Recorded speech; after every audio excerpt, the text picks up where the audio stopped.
কোনটা নিবি বল, কোনটাকে হ্যান্ড দিবি বল। বেবি করো, বেবি বয়। হ্যাঁ হ্যান্ড করো। হ্যান্ড। এখানে হচ্ছে গরম গরম বেগুনি। তোজো এটা পোগো দাদার, এটা পোগো দাদার ঘর। তুই ওখানে ঢুকেছিস, খাঁচা পুরো দাবিয়ে ফেলবি তুই। শাড়ির কালারটা বেশ সুন্দর, কাপড়টাও বেশ ভালো।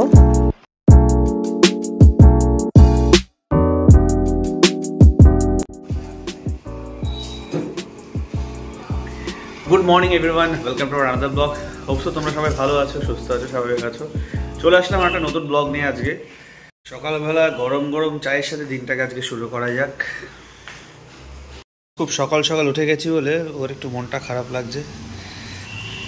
এই বাবা, কি হয়েছে তোর? ও এখনো ঘুমোচ্ছে। ওকে ডেকে দিয়েছে কিন্তু উঠে আবার খাটের নিচে গিয়ে আবার ঘুমিয়ে পড়েছে। আর একটা আমাদের সাথে লেগে লেগে থাকে বলে, সবসময় আমাদের কাছাকাছি থাকে বলে ও এখানেই চলে এসছে ড্রয়িং রুমে। Good morning. পরের মাস থেকে আমাদের বাড়ির সামনে যে মন্দিরটা আছে সেখানটায় একটা উৎসব শুরু হতে যাচ্ছে। টানা 5 দিন ধরে ননস্টপ ওখানে নানা রকম গান, তারপর ধর্মীয় সভা, নানা রকম অনুষ্ঠানগুলো ওখানে অনুষ্ঠিত হয়। সো প্রচণ্ড নয়েজ হবে, সো তোমাদেরকে একটু অ্যাডজাস্ট করে নিতে হবে এই আর কি। সম্ভবত মার্চের 13 তারিখ থেকে স্টার্ট হবে। আজকে থেকে দেখলাম লাইট থেকে শুরু করে সমস্ত কিছু সেট আপ চলে এসছে, এখানে প্যান্ডেলও টাঙানো হয়ে গেছে।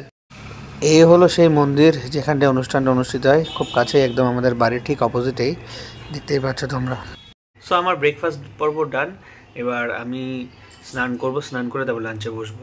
আজকে লাঞ্চে গায়ত্রী আমাদের জন্য করছে মুগ ডাল দিয়ে খিচুড়ি প্লাস ডিম কষা। খুবই এক্সাইটেড। সো চলো এবার দেখিও কিচেনে কী করছে। এখানে গায়ত্রী আজকে সকাল থেকে কিছু ভেজিটেবল কাটাকুটি করছে, তার কারণ আজকে কি হচ্ছে, খিচুড়ি রান্না হবে। আজকে হঠাৎ ওর খিচুড়ি খেতে ইচ্ছে করছে, তাই খিচুড়ি রান্না করবে বলছে। সো সমস্ত ভেজিটেবল, গাজর, বেগুন, কুমড়ো, টমেটো, এগুলো সব কিছু দিয়ে, ফুলকপি সব কিছু দিয়ে একটা খিচুড়ি হবে। স্বাদের সময় যে কাঁচের যে সেটগুলো ইউজ করা হয়েছিল সেগুলো সব ওয়াশ করা হয়ে গেছে, এখন সবগুলো ঢুকিয়ে রাখতে হবে। গাড়িটা এখানে সব রেডি করে রেখেছে, এবার জাস্ট সেট করে রাখতে হবে আমাকে। খিচুড়ির সাথে বেগুনিও হবে, আর আমি ছুরি দিয়ে বেগুনিটা কাটতে পারি না, বেগুনটা, তাই জন্য ওকে বলেছি কেটে দেওয়ার জন্য। আমি কিন্তু শিওর জানি না বেগুনটা কিভাবে কাটে। এভাবেও কাটে, গোল করেও কাটে, এভাবে কাটে আমার মনে হচ্ছে। না না না, এভাবে কাটে। হ্যাঁ এভাবে এভাবে। হ্যাঁ হ্যাঁ হ্যাঁ, ওভাবে পাতলা পাতলা করে কাটে। চাইলে এটা দুভাগ করে নিতে পারো। না, এটা এভাবে কেটে নি।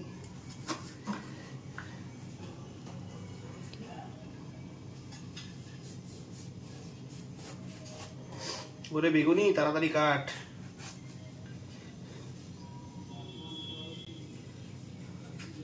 তোকে খাওয়ার জন্য বসে আছে অনেকজন।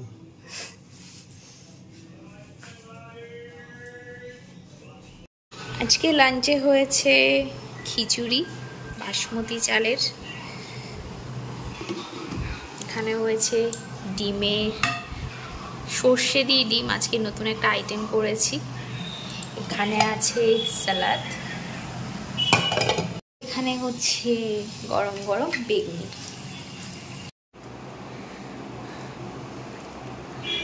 আমার সত্যি কথা বলতে পাতলা খিচুড়ি খুব একটা ভালো লাগে না, মাখাটাই বেশি ভালো লাগে, যেটাকে ভুনা বলা হয় আর কি।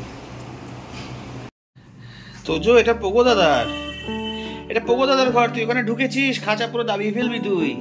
বেরিয়ে আয়, এটা পোগো দাদার। বাবা বেরিয়ে আসো,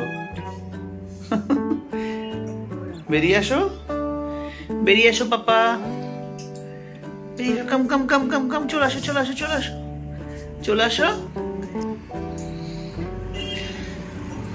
এখন নিজের মতো নিজে এখানে যখন মন চায় তখন গিয়ে ঢুকে বসে থাকে। অনেকগুলো ফুল জমে আছে, ফুলগুলো সব ফেলতে হবে আজকে, কারণ ফুলগুলো পচে গেলে আবার তখন ব্যাড স্মেল আসবে। সো ফুলগুলো এখন ফেলে দিতে হবে। ফুলগুলোর জন্য একটা প্লাস্টিক খুঁজছি, এখন প্লাস্টিকটা দেখতে হবে কোথায় আছে। প্লাস্টিক এখানে তো থাকে।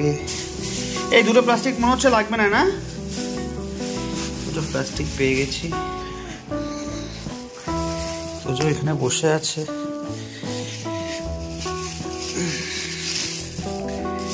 প্লাস্টিকের ফুলগুলো লুকিয়ে নিতে হবে।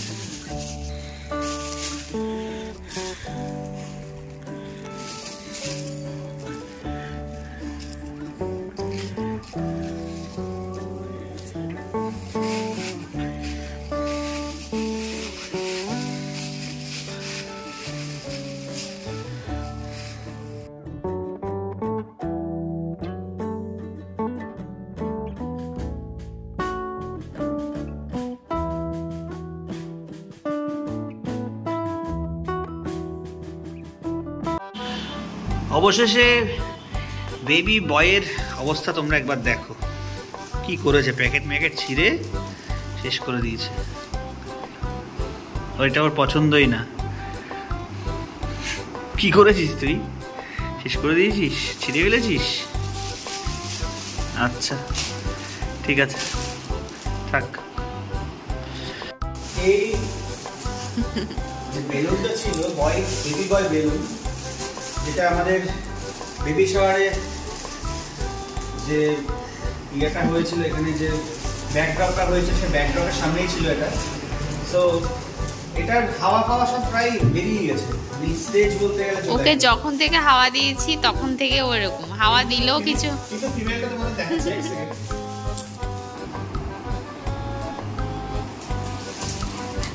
এই হচ্ছে বেবি গার্ল, এই হচ্ছে বেবি বয়। বেবি বয়ের এই অবস্থা, বেবি গার্লের এই অবস্থা। এখনো পর্যন্ত হাওয়া এখনো লিক করেনি। এটা একবার হাওয়া লিক করে গেছিল আর এটা অবস্থা খুবই খারাপ। সো এটা হাওয়া লিক করেনি, এটা যখন থেকে আরিয়ান ইয়ে করেছে তখন থেকে এরকম। আচ্ছা আচ্ছা, কিন্তু এটা থেকে একটা প্রেডিকশন করা যাচ্ছে আমাদের ফ্যামিলিতে হয়তো বেবি গার্লে আসতে চলেছে। দেখা যাক এবার তোজো কি আসবে। তোজো কার কাছে কোনটা নিবি বল, কোনটাকে হ্যান্ড দিবি বল? Baby girl baby boy? হ্যাঁ হ্যান্ড করো, হ্যান্ড দাও। কোনটাকে হ্যান্ড দেবে বলো? বেবি গার্লটাকে ফার্স্ট কিস করো। ভালোভাবে দেখ, আগে দেখ কোনটাকে হ্যান্ড দিবি বলতে। হ্যান্ড দে, হ্যান্ড দাও মামা, হ্যান্ড দাও। কোনটাকে হ্যান্ড দিবি? বেবি গার্লটাকেই পছন্দ। গার্লটাকে পছন্দ, বেবি গার্লটাকে পছন্দ। বয়টা ভালো লাগছে না। তোজো তুই তো খেয়ে ফেলছিস। বয়টাকে সতেজ করে ফেলছে। হাসছিস এবার তুই, তুই ফুলিয়ে ফেলছিস চাপা চোপা দিয়ে। হ্যাঁ মজা লাগছে? তুই বেবি গার্লই চাইছিস। কালকে ফাইনালি অ্যানোমেলি টেস্টের জন্য যাচ্ছি। 2 সপ্তাহ আগে তো একবার গেছিলাম, সেটা তোমাদের সাথে শেয়ারও করেছিলাম। তখন ডক্টর 2 ঘন্টা বসিয়ে রাখার পর বলছে যে আজকে হবে না, কারণ তখন আমার 18 উইকস প্লাস ছিল।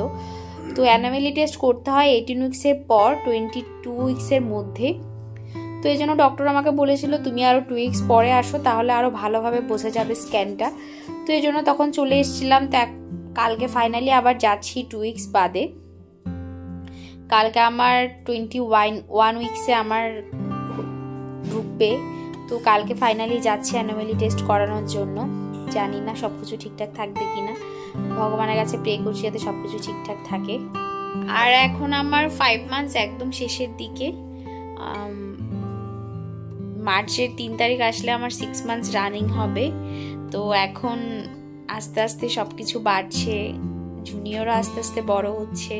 তো ওর মুভমেন্টটা এখন আস্তে আস্তে ফিল করতে পারছি, এখন অনেকটাই ফিল করতে পারছি। যদিও আমি 4 মান্থস থেকে ফিল করতে পারছিলাম টুকটাক হালকা হালকা, তো এখন সেটা আরও বেশি ভালোভাবে ফিল করতে পারছি। তো এখন মোমেন্টগুলো বেশ এনজয় করছি, প্রেগনেন্সি মোমেন্টটা এখন ভালোভাবে এনজয় করছি। এতদিন তো একটা বমির টেন্ডেন্সি ছিল, যেটা এখন আর নেই ভগবানের আশীর্বাদে। আমার 4 মান্থস অবধি বমির টেন্ডেন্সিটা খুব ভীষণভাবে ছিল, যেটা এখন আর নেই।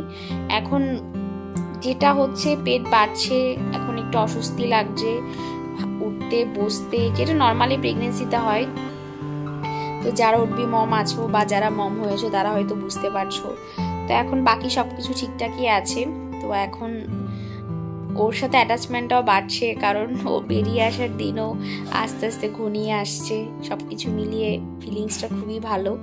কালকে আবার অনেক দিন বাদেই জুনিয়রকে দেখতে পাবো, সেটারও একটা এক্সাইটমেন্ট কাজ করে আমার। আগের দিন রাত থেকেই প্রচুর এক্সাইটমেন্ট কাজ করে।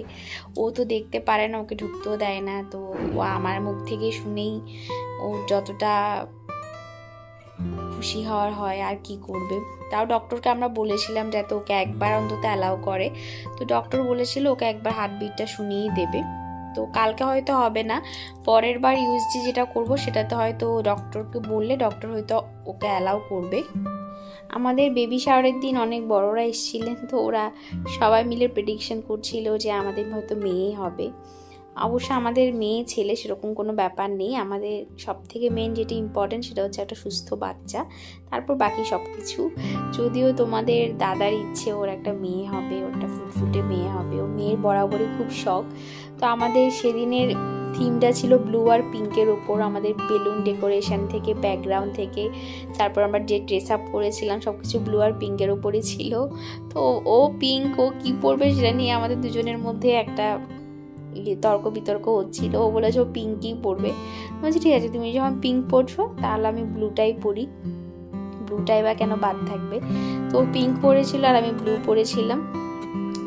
জানি না এখন কি হবে না হবে, সব থেকে তো মেইন ইম্পর্টেন্ট ভগবানকে যেটা বলছি যাতে একটা সুস্থ বাচ্চাই হয়, সেটা তো সবার আগেই সবাই চাই। আর বেবি শাওয়ারের দিন অনেক গিফটও পেয়েছি, অনেক শাড়ি পেয়েছি, আলতা সিঁদুর তো আছেই, মিষ্টি তো আছেই সাথে। তো অনেক শাড়ি পেয়েছে, সেগুলো তোমাদের সাথে শেয়ার করা হয়নি সেভাবেই। তো ভাবছি আজকে শাড়িগুলো তোমাদের সাথে শেয়ার করব, কে কী দিয়েছে, কী শাড়ি দিয়েছে সেটা তোমাদের সাথে আজকে শেয়ার করব।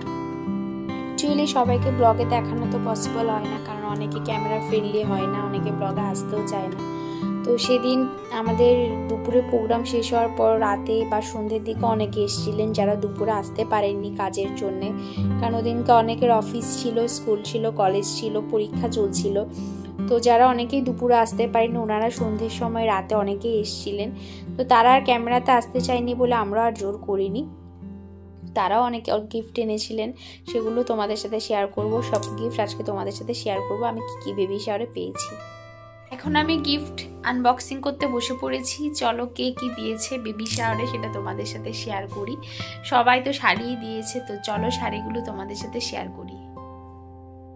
চলো এবার এক এক করে গিফটগুলো আনবক্সিং করে দেখাই কে কি দিয়েছে। যদিও আমি সব প্যাকেট থেকে বার করে ফেলেছি, তো এখন শুধু তোমাদেরকে শাড়িগুলো দেখাই যে কে কি দিয়েছে।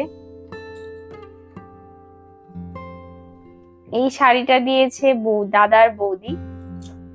শাড়ির কালারটা বেশ ভালো, যদিও কি শাড়ি বলে সেটা আমি জানি না, তবে শাড়ির কোয়ালিটি আর কালারটাও বেশ ভালো, আমার পছন্দ হয়েছে শাড়িটা। এটা দিয়েছে, আমরা যে আন্টির বাড়িতে গেছিলাম নেমন্তন্ন খেতে, সে আন্টি দিয়েছে। শাড়ির কাপড়টাও বেশ ভালো, বেশ সফট ম্যাটেরিয়ালটা। এটা কোনো পুজোয় পরবো অবশ্যই আমি।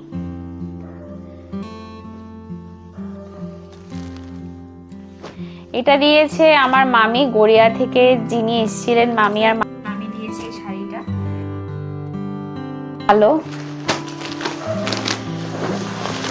এই যে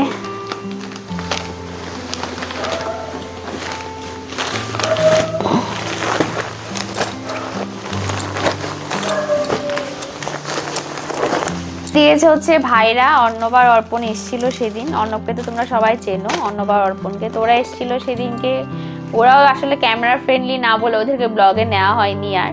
তো ওরা এই শাড়িটা দিয়েছে, শাড়িটাও বেশ সুন্দর।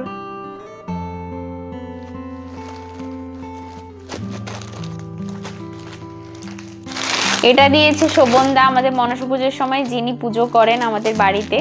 তো শাড়িটা ভাজে আছে বলে আমি আর খুলিনি, খুলছিও না। এটা যে কোনো একটা পুজোতে পরা যাবে, পুজোর শাড়ি এগুলো, তাঁতের শাড়ি বলে। আর এটা দিয়েছে হচ্ছে যে আন্টি আঙ্কেল বলেছিলাম আমার বাবার বন্ধুর ওয়াইফ, তুমি এই শাড়িটা দিয়ে। শাড়ির কালারটা বেশ সুন্দর, কাপড়টাও বেশ ভালো, শাড়িটা আমার বেশ পছন্দ হয়েছে। কোনো এক সময় অবশ্যই পরা যাবে, এখন তো কোথাও সেভাবে যাওয়া হবে না, আর পরে কোনো এক সময় তো অবশ্যই পরবো। আর এই শাড়িটা দিয়েছে আমার এক দিদি এসেছিল, তো এই পুরো শাড়িটা আমি ভাঁজ খুলে ফেলেছি, কারণ মাকে দেখাচ্ছিলাম ভিডিও কল দিয়ে, আর আমিও একবার ট্রায়াল দিয়েছিলাম, কারণ শাড়ির কালারটাও বেশ ভালো আর কাপড়টাও বেশ ভালো, তো এই শাড়িটা পুরো ভাঁজ খুলে ফেলেছি আমি। তো এই শাড়িটাও বেশ পছন্দ হয়েছে আমার, কালারটাও বেশ ভালো। আমার ধরতে গেলে সব কালারই সিমিলার হয়ে গেছে, প্রায় 19 বা 20 এরকম, পুরো সব কালারই সিমিলার, কয়েকটা শুধু মেরুন আর রেডের ওপর ছিল। তো এই হচ্ছে আমার বেবি শাওয়ারে গিফট আনবক্সিং হয়ে গেল। তো অনেকজনকে বলা হয়নি, কারণ সেভাবে প্রোগ্রামটা বড় করে করিনি, কারণ একে তো বাবা নেই, তার উপর মা বাবা আসতে পারেনি, তো সেই কারণে প্রোগ্রামটা আমরা ছোটোখাটোভাবে বাড়িতেই করেছি, তো এই জন্য অনেকজনকে বলাও হয়নি। তো ঘরোয়া কয়েকজন যারা একদম কাছে তাদেরকে নিয়ে আমরা প্রোগ্রামটা করেছি। তো কালকে তো আবার অ্যানোমেলি টেস্ট আছে, কালকে আবার উঠতেও হবে, 10টার সময় উঠে ওদেরকে ফোন করতে বলেছে, হয়তো বিকেলবেলা যেতে হতে পারে বা দুপুরের দিকে যেতে হতে পারে। তো ভিডিওটা আজকের মতো এখানে এন্ড করছি। হোপসো তোমাদের খুব ভালো লেগেছে। যদি কিছু ভালো লেগে থাকে please do like share subscribe to our channel. দেখা হচ্ছে তোমাদের সাথে অন্য কোনো ব্লগে। আজকের মতো গুড নাইট।